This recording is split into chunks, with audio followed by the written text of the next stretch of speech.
Hey everyone, thanks for tuning in for our second episode of Project Mompreneur. Today's episode is all about getting started as a mompreneur.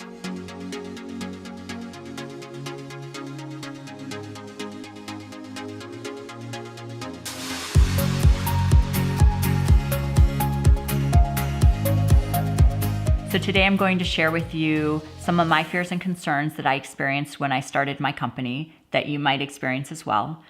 Some resources for you that might be of value to you, yay free, for an entrepreneur, and just some of the things that you have to do initially when you start your company or your business. So one of the first things I had to do when I started Vivi G'z was to start the development on the product and work through prototypes. So that meant doing a lot of research, both at the library, at home on my couch, in our art studio, as well as doing some shopping, looking at fabrics, finding ways that our product could be of competition, but also fashion forward for our consumer, and as well as for what we wanted to bring to the market with Vivi G'z. I had uber excitement when we got going. I had no fears. I had super supportive people surrounding me, and we just jumped in. And the moment at which I felt the fear was when I started spending the money. You can't develop a product, you can't go into prototyping unless you are spending money to do that process, and as well as looking at our patent opportunities as well. All of it costs money. And one of the things that I learned through that process was that I was bootstrapping the company at myself at that point and was putting everything on credit cards with the idea and the mindset that, as soon as we have revenue, I'll just pay down what I've spent putting into the company.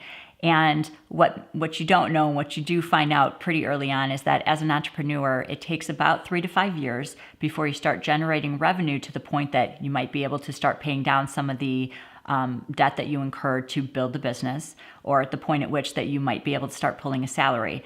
So my idea was, great, I'll just pay it down as soon as we have it coming in. But what you don't understand is that it takes years and it takes time to not only build your brand, but to build trust and to build a brand awareness and to reach the consumer to the point that they start coming to you, and you have to spend money and time on that marketing. So there's involvement there. And so what I learned was, if you can avoid putting that debt on a credit card, please do. It will save you a lot of stomach aches. It will save you a lot of headache down the road as you build the business.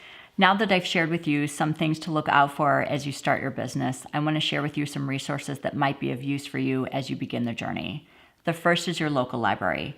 They are full of information and tools and resources as you start research, whether you're developing a product, a service, or just your overall company, full of information on demographics, age, income, and levels of spending habits as well. I'm very fortunate in my local library that we have a business librarian dedicated to the startups and the entrepreneurs. So don't be afraid to ask as many questions as you can. If they don't, they will reach out and find somebody for you that can help you. The second would be entrepreneur groups. I'm very fortunate. I've been a part of a few in my local area over the course of the last 3 years. And the people that I've met have not only become very close to me, both personally, but also professionally.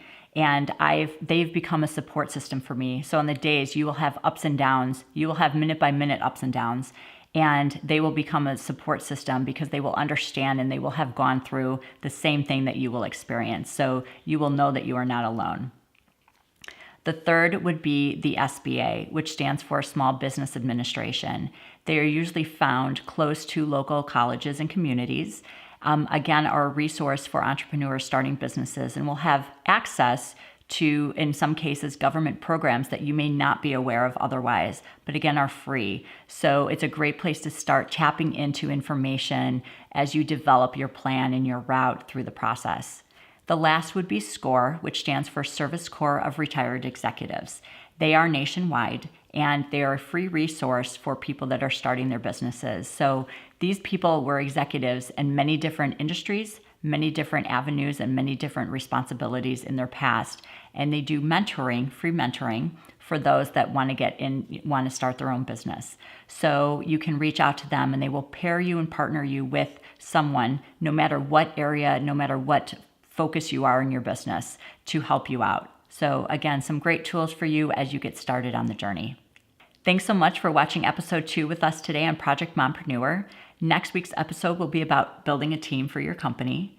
If you like the content and you like the information you heard today, please subscribe to our channel. Please like and share and comment. We want to make sure that we're always sharing valuable information for you as you begin the journey of Mompreneur.